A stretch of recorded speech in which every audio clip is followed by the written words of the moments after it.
sana tena wa maana ambao umeamua kufanya siku ya leo. Kwa hiyo niombe unaposimama hapa mbele kuwa na amani, lakini amini ya kwamba kile unachopenda kukitamka kinakwenda kubadilisha historia ya maisha yako kabisa. Basi kwa muda huu naomba utanifuatisha maneno haya. Sema: Bwana Yesu, ninakushukuru kwa upendo wako. Ninatambua mimi ni mwenye dhambi, nimekukosea, na leo ninarudi kwako. Ninaomba unisamehe dhambi zangu zote, unifute jina langu kwenye kitabu cha hukumu, na uniandike jina langu kwenye kitabu cha uzima.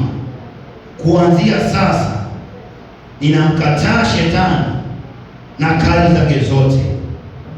Kuanzia leo mimi ni mtoto wako, nipokee niingie kwenye ufalme wako. Katika jina la Yesu ninapokea ufalme wenye nguvu na unaodumu kuanzia sasa. Amen. Basi hapo ulipo, ninaomba wazee wa kanisa pia tuwaeke mikono wa ndugu, na washirika wote tupo huko tutanyosha mikono tuwaombee hawa ndugu ili Mungu awape neema na uweze ili waendelee kusimama vizuri kwenye wokovu.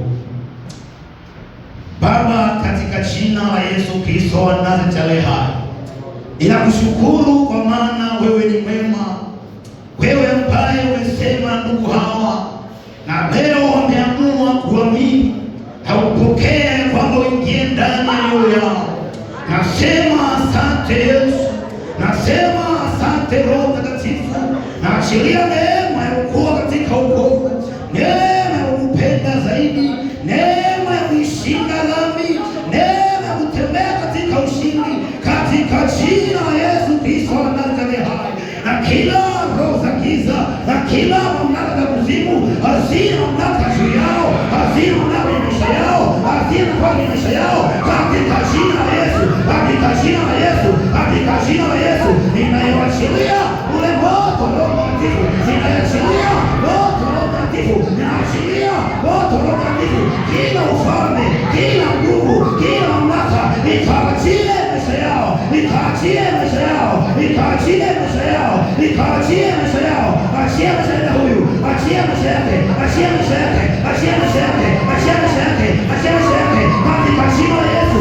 Uliposhikilia kwenye hilo tumbo, kwenye kitovu, na achilia damu ya Yesu, na achilia damu ya Yesu, na achilia damu ya Yesu. Hilo agano ninalivunja katika jina la Yesu, katika jina la Yesu, katika jina la Yesu, katika jina la Yesu. Ninatangaza kuwekwa huru, natangaza kufunguliwa, natangaza kuwekwa huru, natangaza kufunguliwa, natangaza kuwekwa huru, natangaza kufunguliwa kwa jina la Yesu Kristo wa Nazareti hai, kwa jina la Yesu Kristo wa Nazareti hai, katika jina la Yesu, katika jina la Yesu. Neema ya Kristo Yesu inayofungua kila aina ya vifungo, inayofungua kila aina ya minyororo na kamba, ikawaweke huru katika jina la Yesu Kristo wa Nazareti. Amina. Majira haya mahali ulipo, weka mkono wako mmoja kifuani, mmoja weka juu kichwani. Roho Mtakatifu Yesu Kristo na Mungu Baba, ninakutukuza kwa neema yako ya pekee mno ulionipatia kusimama kwenye madhabahu hii. Umenipa ujumbe ambao ujumbe wa watoto wako hawa pia. Nakusihi Roho Mtakatifu Yesu Kristo na Mungu Baba, sema nasi kama vile ulivyokusudia, si kama pendavyo wanadamu aina yoyote. Niasi mapenzi yako yatimie na hapa duniani kama zilivyo juu mbinguni, kwa ajili ya sifa na utukufu wa jina lako. Amen.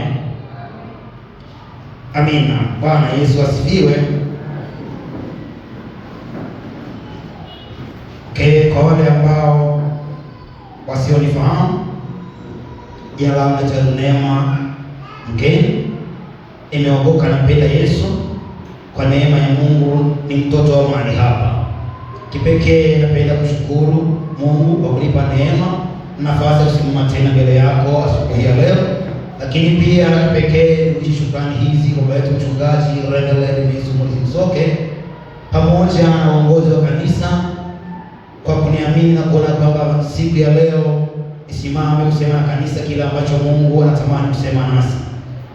Kwa hiyo nikushukuru pia na wewe ambaye pia umefika kwenye ibada hii ya kwanza. Mungu akubariki sana. Mwambie jirani yako, wewe ni mtu muhimu sana katika ufalme wa Mungu. Kuna mtu ambaye bado hajamwambia jirani, mwambie jirani yako, wewe ni mtu muhimu sana katika ufalme wa Mungu.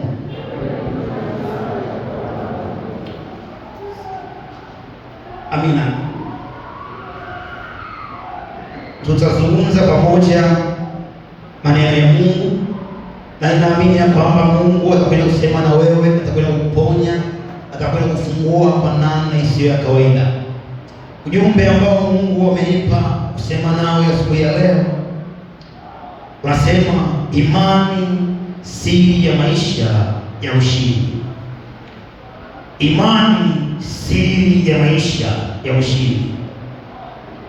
Unaandika wanafunzi mzuri, ujumbe wetu wa asubuhi ya leo unasema imani siri ya maisha ya ushindi.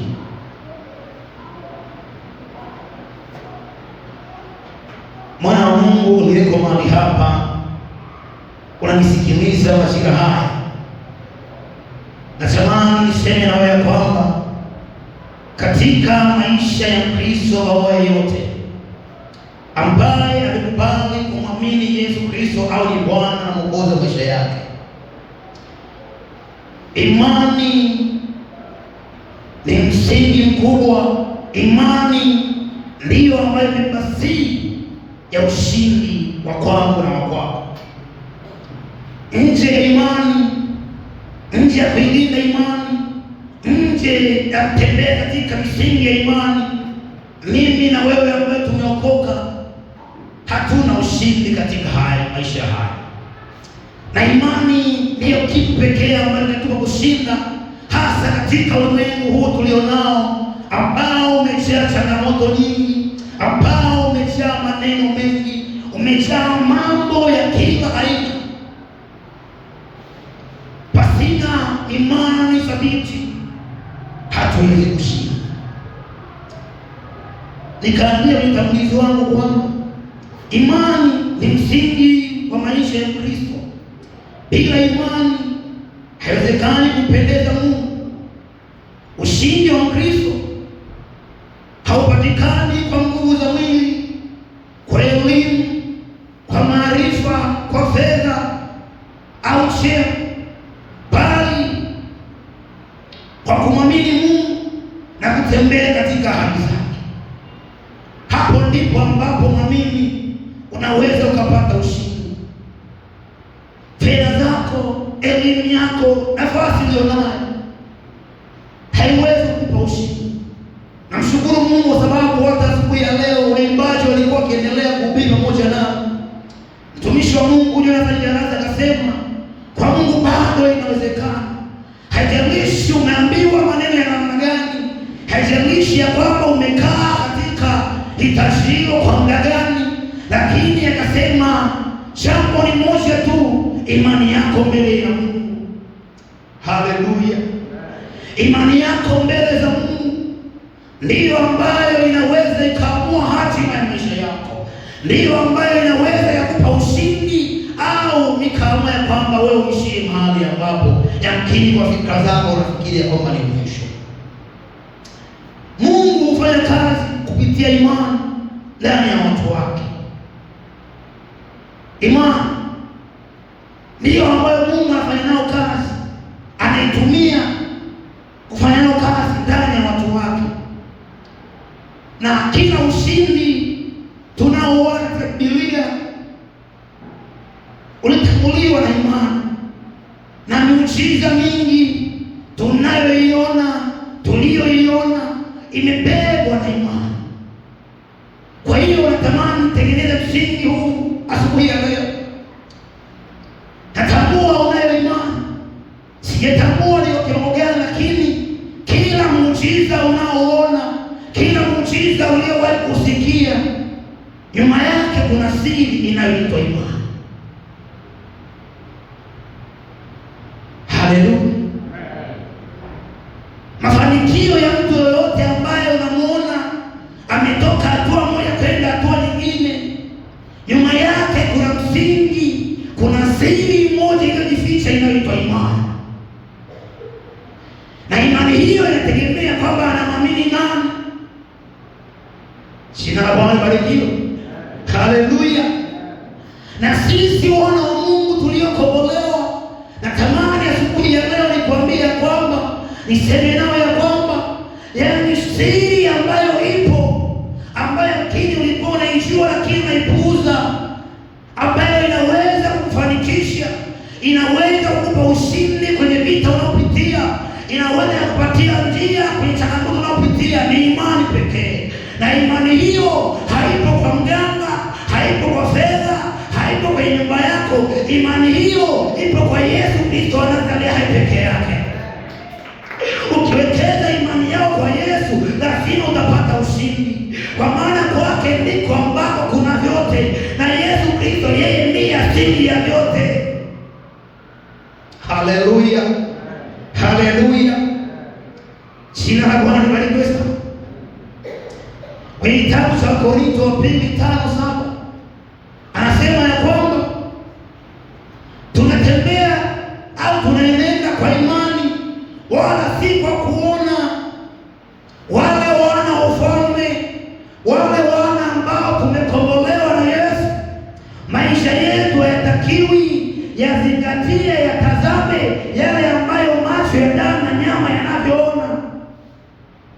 Kwa maana pindi tu unapokombolewa, pindi tu tunapokea neema ya wokovu, anasema tunahamishwa kutoka kwenye ufalme wa giza na kuingizwa kwenye ufalme wa mwana wa pendo lake. Na tunapohamishwa, basi tunapaswa kuenenda sawa na ule ufalme unavyoenenda. Ufalme huu unaongozwa na Roho Mtakatifu mwenyewe. Mungu wetu mwenyewe ni Roho, naye anasema wanaomwabudu yeye ni lazima wamwabudu katika roho na kweli. Kwa nini? Yeye mwenyewe ni Roho. Haleluya, haleluya. Hiyo basi hata kutazama kwetu, kuenenda kwetu, kuwaza kwetu, hatupaswi kuwaza zaidi katika hali ya kibinadamu, katika namna tunavyoyaona mambo yanayokuwa. Tunapaswa kuwaza yale ya mbingu, yale ambayo mbingu zimeamuru juu yetu. Je, zile hali za Mungu zinasemaje juu yako? Na je, unazielewaje na unaziaminishe? Haleluya, haleluya.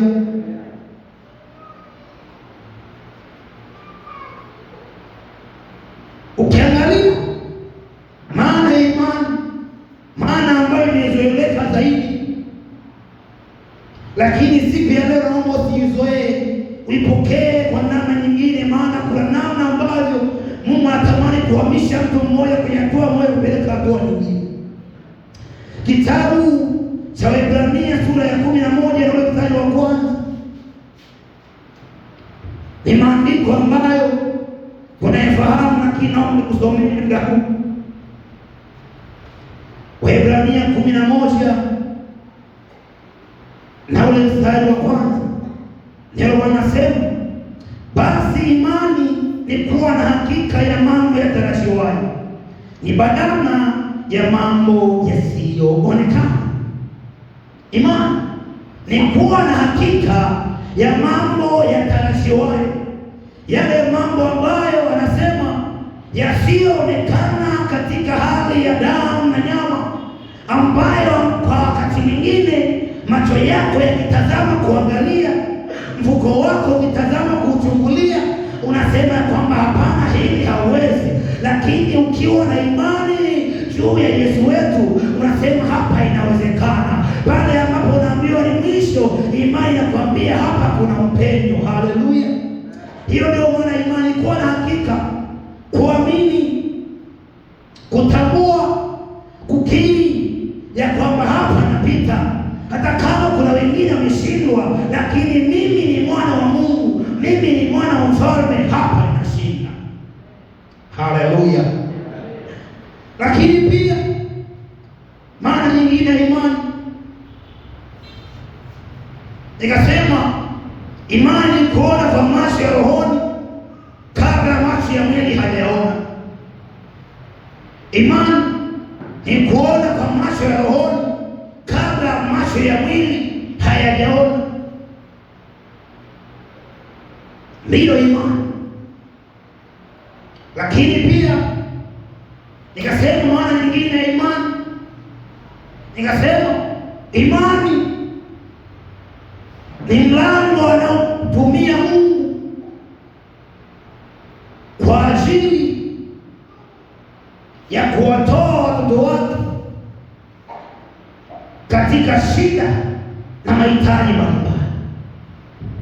Imani ni mlango au ni njia anayotumia Mungu kuwatoa watoto wake katika shida au mahitaji mbalimbali. Na huu ni mlango wa pekee na ni mlango wa muhimu kwa kila aminiye, kwa kila aliyekombolewa. Ni mlango wa muhimu wa kuangalia na kuhakikisha kwamba unakuwa imara siku hadi siku. Bwana Yesu asifiwe sana. Haleluya. Na nikasema kwa nini imani ni siri ya maisha ya ushindi?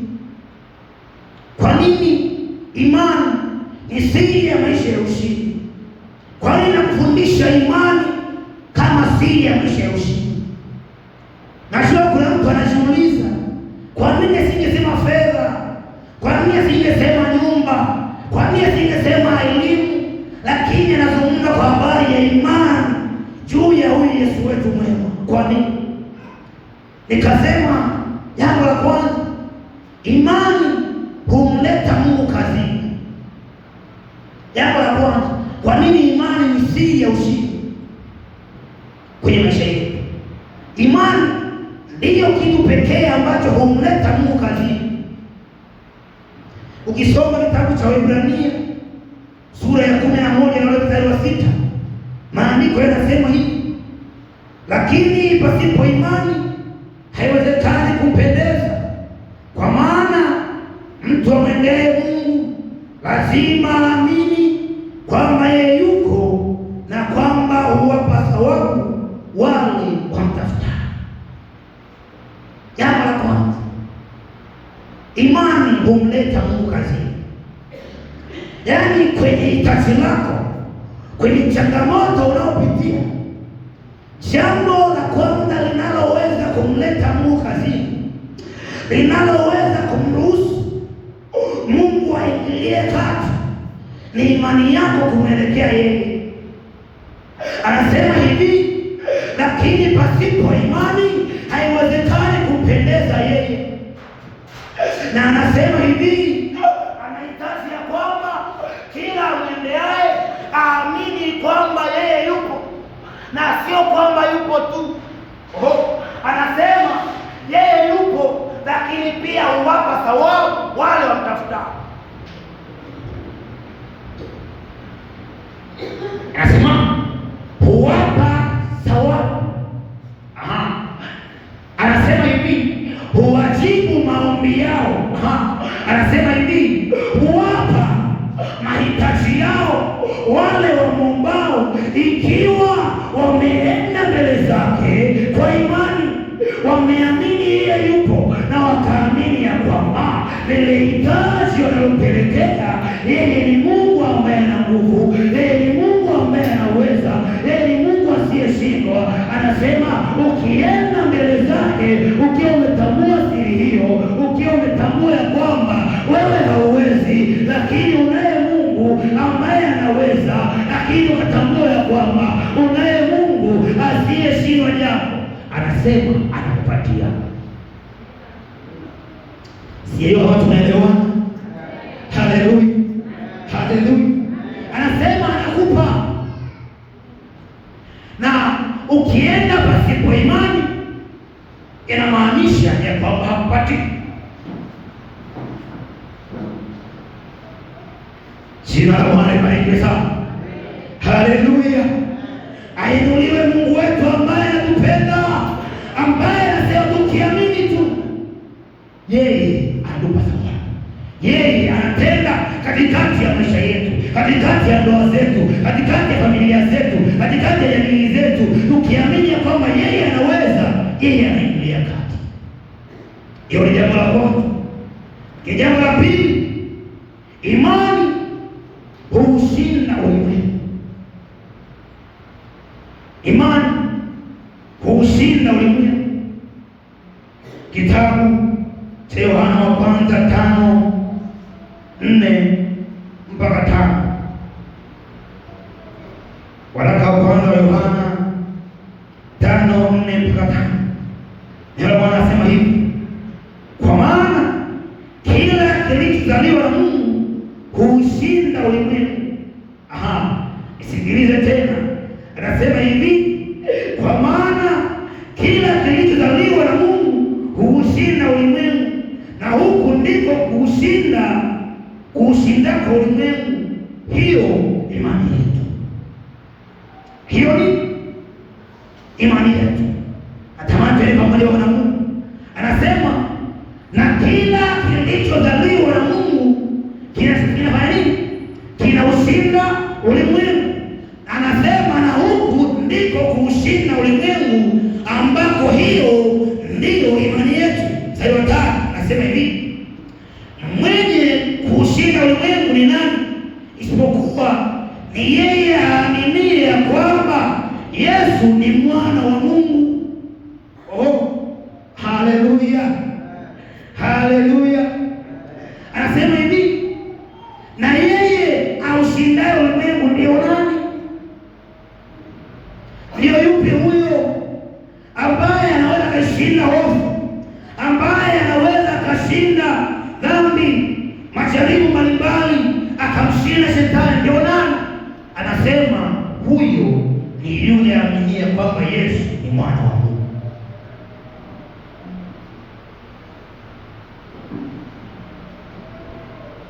Imani ya kushinda sana. Imani ya kushinda wengine. Ndio maana nasema ni jambo la msingi la kukaa nalo kama mwana wa Mungu. Jambo la tatu, imani huleta muujiza. Imani huleta muujiza. Ukisoma maandiko matakatifu yanaelezea vile ambavyo imani za watu mbalimbali ziliendelea kwa kama ni chanzo cha muujiza katika maisha yao. Hata kipindi Yesu Kristo alipokuwa ulimwenguni katika huduma zake, aliwaambia wale watu, je, unaamini? Alipokiri ndani ya moyo wake naamini, akasema imani yako imekuponya. Haleluya. Imani huleta muujiza. Ukisoma kitabu cha Marko 5:25-34,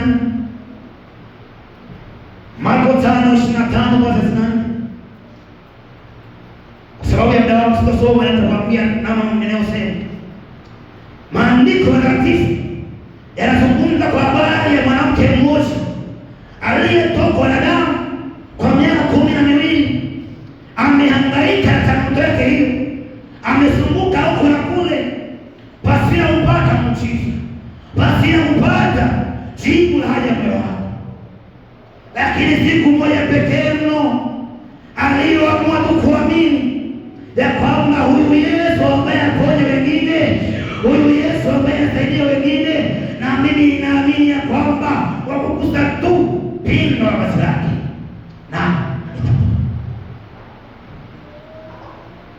maandiko yanaambia alivyoamini moyoni mwake, alivyoligusa tu lile pindo, pale pale, asema pale pale akapokea muujiza wake. Mara ghafla ile damu inakata. Kwa nini? Kwa sababu amechukua hatua ya imani. Haleluya, haleluya, haleluya.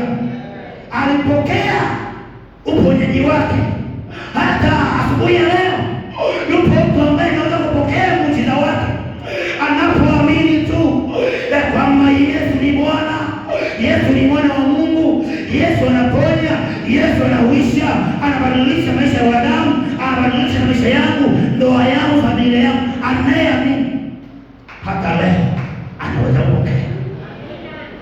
Nasema hata leo anaweza kupokea kwa sababu ninamhubiri Yesu ambaye alitenda kipindi kile cha yule mwanamke aliyetoka damu kwa miaka 12, na maabudu na kuendelea kutangaza yule Yesu ambaye aliponya vipofu, anaponya viziwi. Hata leo yupo.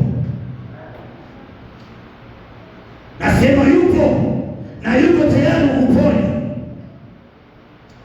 Anatamani uinue roho zako za imani, moyo wako, mawazo yako yamwelekee hiyo shida yako. Usitazame hiyo. Sikiliza, hiyo elimu yako usitazame hiyo.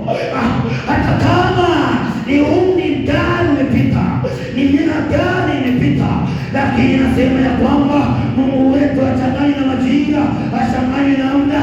Yeye akisema ndio, hakuna aweze kusema hapana. Yeye akisema imeisha kweli kweli, kwa sababu yeye ni Mungu mwenye nguvu ambaye hafanishwi na chochote. Sisi watu tunaelewana. Haleluya. Natamani kiwango cha mtu mmoja kiongezeke. Natamani mtu mmoja atolewe kwenye hilo kongo ambalo limefukiwa kwa muda mrefu. Natamani mtu mmoja imani yake iongezeke, hilo jaribu silione kama kikwazo tena, bali uone ushindi ambao tumepewa na Yehova, ambao tumepewa na Yesu ambaye alishinda kifo na kaburi. Yeye ni mshindi tayari. Yeye amekuja kushinda tayari, na ushindi huo amewasilia kwetu. Hata leo ukiamini tu unapokea ushindi huo. Ukisoma kitabu cha Mathayo sura ya 9 27-29, Mathayo 9:27-29 yazungumza kwa habari ya vipofu waliokuwa wamesumbuka mno, wameteseka mno, lakini Yesu akauliza jambo moja: je, mwataka kuona? Haleluya. Najifunza jambo kubwa hapa. Wakati mwingine imani yako imekuwa haileti ushindi kulingana na yale unayotamka. Hebu nisikilize vizuri hapa. Nasema hivi, wakati mwingine imani yako imekuwa haina ushindi, haina matokeo kulingana na yale unayotamka, unaopitia kwenye shida. Adui anaendelea kukandamiza, anaendelea kukuumiza, kwa sababu wewe hauangalii ukuu wa Mungu, hauangalii uwezo wa Mungu, bali unaendelea ukiri kushindwa.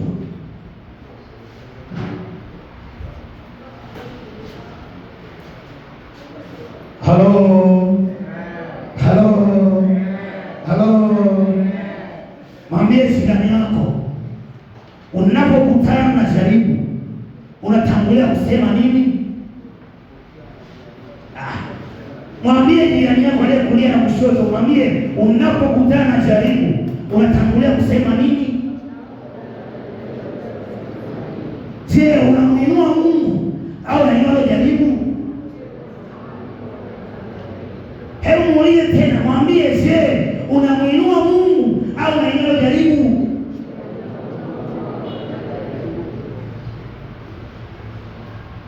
Tangaza ushindi.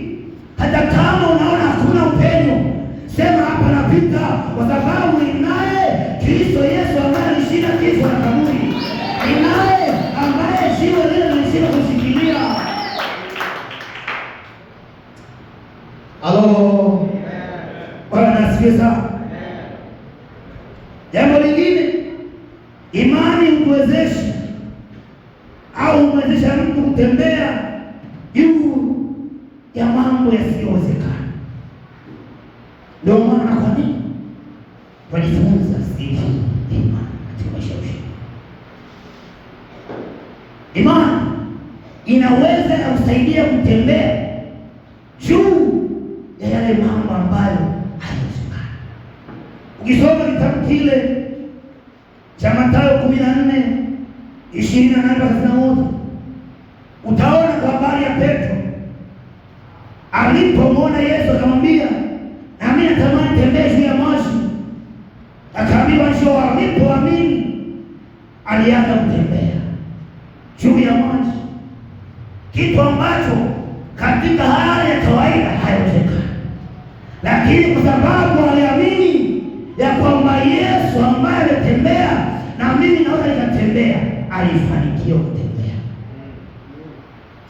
Hata wewe ukiamini, ukiongeza kiwango chako cha imani, kuna yale mambo ambayo umeambiwa hayawezekani, ukasema ninaye Mungu asiyeshindwa na jambo, aliyesema ya kwamba tazama mimi ni Bwana Mungu wa wote wenye mwili, je, ni jambo gani nisiloliweza? Ukisema hivyo, ukitambua hilo, unasema hapa natembea, hapa ninapita, ninauona ushindi, ninaona kuinuliwa, ninaona baraka ya Bwana. Ukiendelea utambua hayo na ukiendelea ukiri hayo, lazima utauona ushindi. Haleluya. Jambo la mwisho la kutambua hapo, imani humfanya mtu mwenye haki kuishi. Imani humfanya mtu mwenye haki kuishi. Kitabu cha Rumi 1:17. Rumi 1:17, ndio Bwana anasema hivi: kwa maana haki ya Mungu inadhihirishwa ndani yake toka imani hata imani, kama ilivyoandikwa, wenye haki wataishi kwa imani. Na maana tena usome huu, anasema hivi: kwa maana haki ya Mungu inadhihirishwa ndani yake toka imani hata imani, kama ilivyoandikwa, mwenye haki ataishi kwa imani. Imani inaweza ikaamua maisha yako yaendelee mbele au yaishie hapo. Bwana asifiwe sana. Haleluya. Imani inampa mwenye haki kuishi. Imani inampa teule kuishi, kufanikiwa na kuongezeka tena. Je, unaona nini mbele yako? Je, unaona kushindwa? Je, unaona kukataliwa? Imani yako inakutuma nini? Inakueleza nini?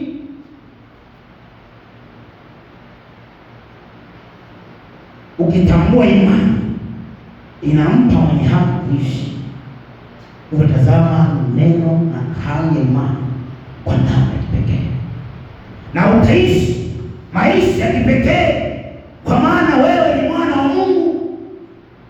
Haleluya. Nikasema hivi, kumbuka, maisha ya Kristo si tukio la siku moja, bali ni safari ya kuishi kwa imani kila siku. Maisha ya Kristo sio tukio la siku moja, bali ni safari ya kuishi kwa imani kila siku. Sio leo kuishi kwa imani na kesho. Hapana. Maisha ya Kristo yanahitaji imani nyakati zote, yanahitaji imani majira yote. Ninaomba nikutajie maadui kadhaa wa imani. Maadui wa imani, jambo la kwanza ni hofu. Ni hofu. Unajikuuliza, je, inawezekana hili? Hapana, wewe unashinda. Unasikia, lakini ndani yako ipo hofu. Kupitia hivyo, kemea haraka, kataa hiyo hali ili Mungu adhihirishe ukuu wake. Jambo la pili, mashaka. Unaambiwa hapa inawezekana, unasema hapana. Alikuwepo mtu mmoja anaitwa Petro, nimekwambia kwa ile kitabu cha Mathayo. Alipoambiwa njoo akaenda, lakini alipofika mbele kidogo akaanza kuona mashaka. Akasema inazama. Yesu njoo niokoe. Kitu ambacho kinafanya wengi tunashindwa ni kwa mashaka juu ya Mungu tunayemwabudu. Kuna wakati wasema ni kama Mungu haliwezi. Hiyo ni adui wa imani. Asubuhi ya leo nipo mahali hapo kukumbusha ya kwa usiwe na mashaka juu ya Mungu wetu tunayemwabudu. Usiwe na mashaka juu ya Mungu aliyekuokoa. Jambo la tatu ni dhambi, ni adui mkubwa sana wa imani. Jambo la nne, kutokulijua neno la Mungu, mwana wa Mungu. Maandiko yanasema kitabu cha Warumi sura ya 10:17 ya kwamba basi imani chanzo chake ni kusikia, na kusikia kuja kwa neno la Kristo. Ukiwa ni mvivu kusoma neno, ukiwa ni mvivu kusikiliza neno la Mungu na kulitafakari, itakuwa ni ngumu sana kutembea kwenye viwango vya juu vya imani. Kila unayemwona anatembea kwenye viwango vya juu vya imani ni mtu ambaye anafahamu neno, anafahamu ahadi za Mungu, anaweza kusimama. Jambo la pili, la tano, ni kutegemea akili zako kuliko kumtegemea Mungu. Hiyo ni adui mkubwa sana. Kitabu cha Isaya nasema kwamba usitegemee akili zako mwenyewe. Wewe ni mwanadamu, unaishi hapa duniani, lakini na yule ambaye amekuumba, anayetambua kesho yako kabla hata wewe hujatambua. Mtumaini yeye, mtegemee yeye, kwa maana yeye ndiye kila kitu kwenye maisha yako. Jambo la mwisho, adui wa mwisho niliyemwandika hapa ni ukata. Unaanza kufikia sehemu fulani, unasema haiwezekani tena, unakata tamaa. Ni adui wa imani. Kataa hiyo. Na kwa wakati huu ninaomba nikupitishe hapa eneo lingine, jinsi ya kukuza imani yako. Jinsi ya kukuza imani yako. Tunajifunza kwamba imani si ya maisha ya ushindi. Sasa ili niendelee kushinda na niendelee kuwa mshindi, lazima nitambue namna ya kuilinda na kuikuza imani yangu siku kwa siku, ili niendelee kuwa mshindi kila itakapotea. Bwana asifiwe sana. Jambo la kwanza ni kusoma neno la Mungu. Jambo la kwanza, kusoma neno la Mungu. Mwana wa Mungu, mteule wa Mungu, neno la Mungu ndilo kitu pekee ambacho kinaweza kusaidia imani yako kukua, kuongezeka, kuimarika. Kwa maana kwenye neno la Mungu kuna ahadi za Mungu, kwenye neno la Mungu kuna ulinzi, kwenye neno la Mungu kuna kila kitu ambacho unakihitaji wewe. Hiyo kile mtu ambaye alisoma neno la Mungu, walitafakari, linaweza kusaidia imani yako kukua na kuongezeka zaidi. Kitabu cha Warumi 10:17. Lakini jambo lingine, kuomba bila kukoma.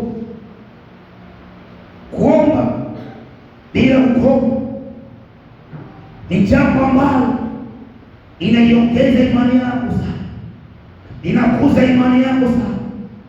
Mwana wa Mungu, kama walikuwa muombaji, hebu tafuta nafasi, pambana kiajapo leo, ongeza kiwango chako cha uombaji. Utaona imani yako inakuwa siku kwa siku, imani yako inaongezeka siku kwa siku, pale tu utakapoendelea kuwa mwombaji. Kitabu cha Luka 18 mstari wa kwanza, lakini kitabu cha Luka hiyo 17:5-6, naomba nisomee hii.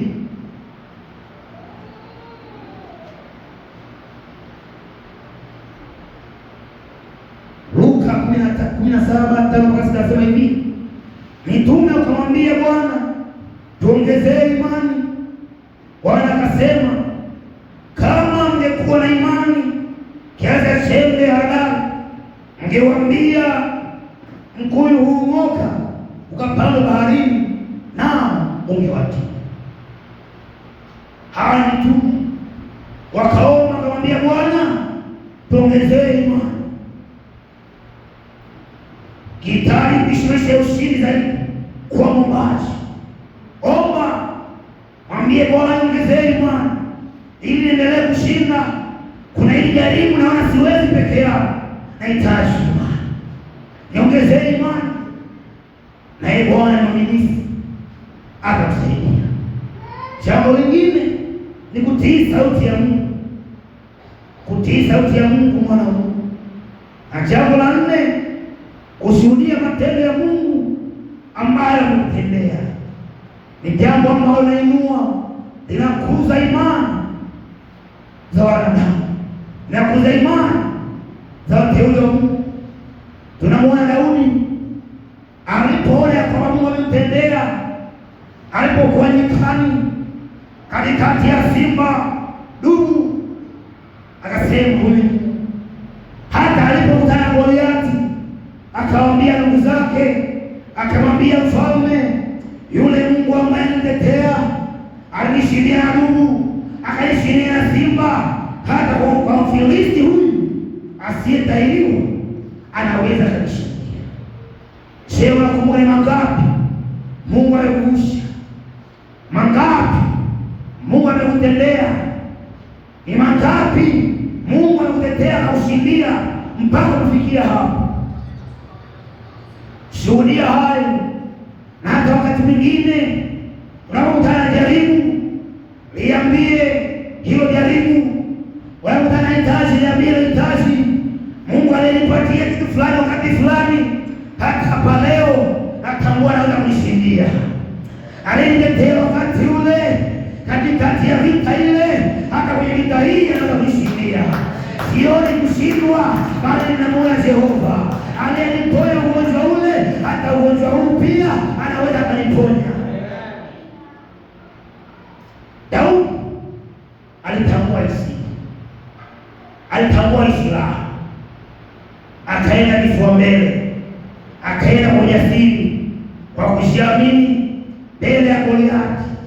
Na silaha zake ambazo binadamu zilionekana dhaifu, lakini akasema, hata kama yaonekana na silaha dhaifu, lakini mbele ya Bwana ninao uweza, mbele ya Bwana nimebeba ushindi, kwa sababu ameshawahi kunishindia.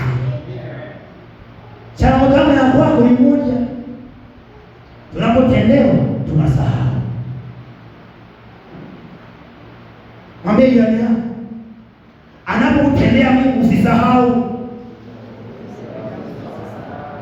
Anapokuvusha eneo fulani usisahau. Haleluya, haleluya. Jambo lingine,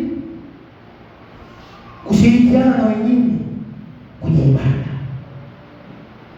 Mwana wa Mungu, tunapokutana kwa pamoja kwenye ibada kama hivi, imani zetu zinajengwa, imani zetu zinakuwa. Ukisikia mwingine akisema hichi, kama Mungu anamtendea 1, 2, 3, unasema kumbe Mungu anaweza. Haleluya, haleluya. Namshukuru Mungu sana kwa ajili ya Wakristo wote, nikiana baba yetu mchungaji pamoja na mama na kanisa kwa ujumla.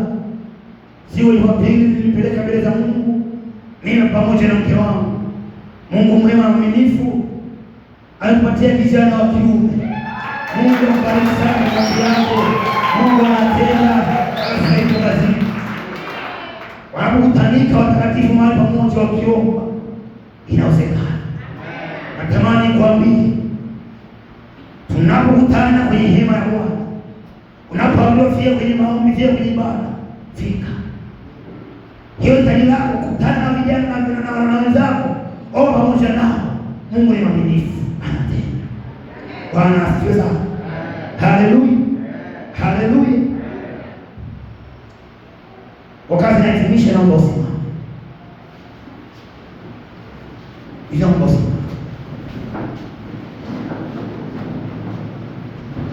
Naomba nikija kusema hivi, imani sio hisia. Imani sio hisia, ni uamuzi wa kumwamini Mungu hata pale ambapo mazingira yanaposema haiwezekani. Narudia tena hapa, imani sio hisia. Sio nini? Sio hisia, ni uamuzi wa kina wa ndani wa kuamua kuamini ya kwamba hata mahali ambapo hakuna njia, inawezekana njia itapatikana. Hiyo ndio imani.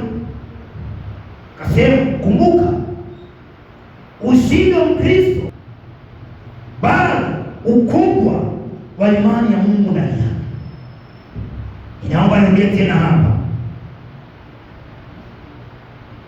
Naomba nirudie tena hapa. Ushindi wa Mkristo, ushindi wangu na wa kwako, hauamuliwi na ukubwa wa vita unaoiona mbele yako. Hauamuliwi na ukubwa wa hitaji unaoona mbele yako. Unaamuliwa na ukubwa wa imani ulionayo mbele za Mungu. Naomba nielewe hapa. Ushindi wa vita yako, majibu ya maombi yako, hayaamuliwi na ukubwa wa hitaji ulionalo, ila yanaamuliwa na ukubwa na kiwango cha imani yako kumwelekea huyu unayemuomba.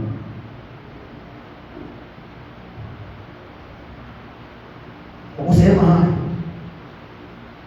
ninaomba nitoe wito huu. Chagua leo kuishi kwa imani. Mkabidhi Bwana, mkabidhi Yesu hofu yako, mashaka yako. Simama juu ya hali zake, utauona mkono wa Bwana. Haleluya, haleluya. Kwa kuzungumza haya, natamani tuombe Mungu. Natamani tuombe Mungu. Kuna mtu ambaye akini amesumbuka, lakini baada ya neno hili imani yake yatuma ya kwamba kwa kuomba pamoja na watumishi wa Mungu kwenye madhabahu hii na kwenda kupokea muujiza wao na kwenda kupokea jibu la maombi yao. Sogea mbele. Wakati huo president na wasogea mbele. Yule ambaye nimesikia neno na mimi nimeamini ya kwamba kwa vile nilivyopitia, imani yangu yaniambia kwa kusogea kwenye madhabahu ya Bwana, kwa kuomba pamoja na watumishi wa Bwana, inakwenda kuvuka kwenye changamoto ambayo nipitia kwa kipindi kirefu. Ninapokea uponyaji, ninapokea ushindi. Sogea mbele. Kama mgonjwa, sogea mbele tuombe pamoja na wewe. Majira haya yuko Mungu ambaye atenda mambo makubwa ya ajabu. Wewe unapofika hapa mbele, usiangalie mtu ayawe yote. Imani yako ipeleke kwa Bwana. Yesu akawauliza, haya katika yote, akawaambia imani yako, imani yako. Ukisogea mbele, hiyo imani yako mbele za Bwana. Hata leo kule nyuma, imani yako ipeleke mbele za Bwana. Wakati ule simu wimbo wa kuabudu, Hatukiwa tumeendelea kusimama mbele kuiangalia, ipo Mungu ambaye anapita mahali hapa kwa ajili ya kusaidia kuvuka kwenye hilo hitaji, kwa ajili ya kuachilia uponyaji. Na watumishi wa Mungu, baba yetu mchungaji pamoja na wazee wa kanisa watakuwa wakipita kwa mikono juu yetu.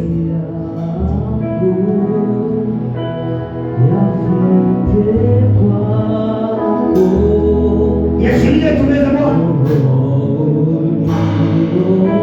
moyo wako ruhusu yote adhimu sasa.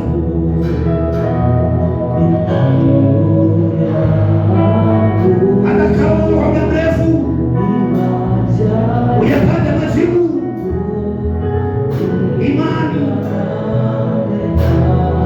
imani imani. Oh.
kwako na umetenda, umegusa na kuponya. In Jesus mighty name we pray. Amen. Sasa uketi polepole, patie Yesu makofi na vigelegele. Haleluya, haleluya. Utukufu na heshima na stahili Mungu wetu aliye hai. Haleluya. Kama tunaendelea ibada hii, wewe panga kama vizuri. Wewe kama vizuri umekaa kama asante. Bwana asifiwe kanisa. Mungu Yesu makofi kwa mtumishi wa Mungu. Barikiwa sana mtumishi wa Bwana neema. Sasa ni baba nani au baba ni? Baba nani?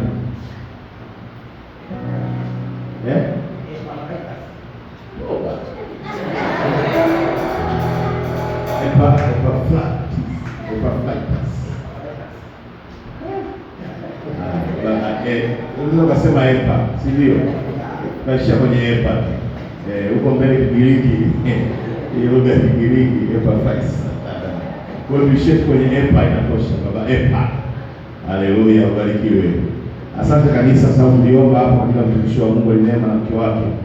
Na Mungu mwaminifu kama tusikia ndani ya masaa 24 basi Esther kama amejifungua.